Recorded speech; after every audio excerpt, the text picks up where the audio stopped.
बहराइच में हिंसा का मामला लगातार चर्चाओं में है।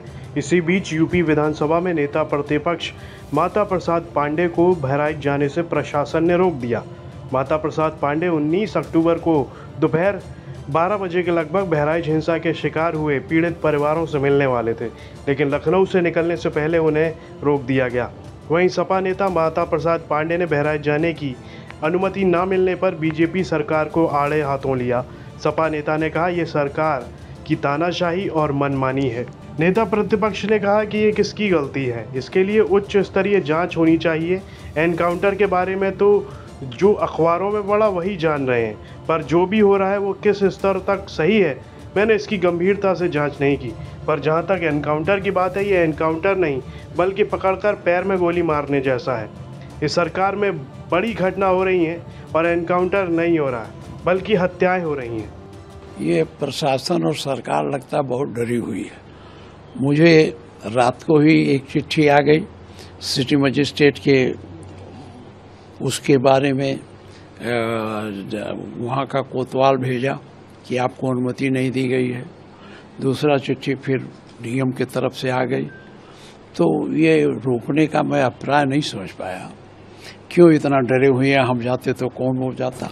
उनका ये कहना है कि आप आएंगे तो यहाँ की स्थिति बिगड़ सकती है। तो ये जो घटनाएं हैं, इसको तो मैंने देखना चाहता था, जानना चाहता था, उसकी सत्यता मैं जनता के बीच में उजागर करना चाहता था। मुझे ही तो छोड़िए, मेरे कार्यकर्ताओं को भी उन गाँव में जहाँ ये घटनाएं हुई हैं, चाहे वो ब्राह्मण का लड़का मारा गया है वहाँ, चाहे वो जिनके गरीबों के घर फूंके गए हैं, वहाँ किसी हमारे पार्टी के कार्यकर्ता को भी नहीं जाने दे रहे। इतनी रोक लगा रखी है। अब मैं नहीं समझता क्यों रोक लगा रखी है। और जहाँ तक इन घटनाओं के बारे में है, जो मैंने अखबार में पढ़ा है, लोगों से बात हुई है बहराइच के, उन लोगों का कहना था पुलिस प्रशासन ही नहीं, पूरी प्रशासन की लापरवाही का ये परिणाम है। अगर प्रशासन सतर्क रहा होता तो ये सारी घटनाएं रोकी जा सकती थी।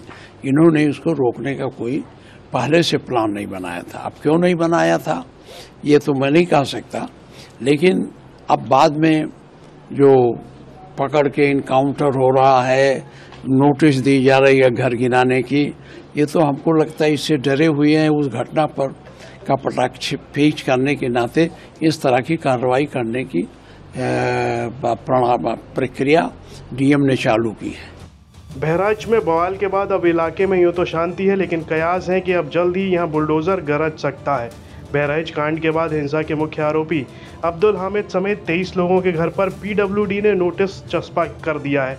सरकारी रास्ते पर अतिक्रमण कर मकान बनाए जाने के खिलाफ ये नोटिस चस्पा किया गया था और लोगों से कहा गया था कि 3 दिन में सड़क के बीच से 60 फीट की दूरी पर बनाए गए निर्माण को हटा दिया जाए।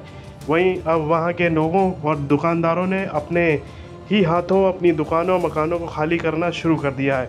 बुलडोज़र कार्रवाई के डर से लोग अपना सामान हटाने लगे हैं। बहराइच से रामवरण चौधरी की रिपोर्ट, यूपी तक।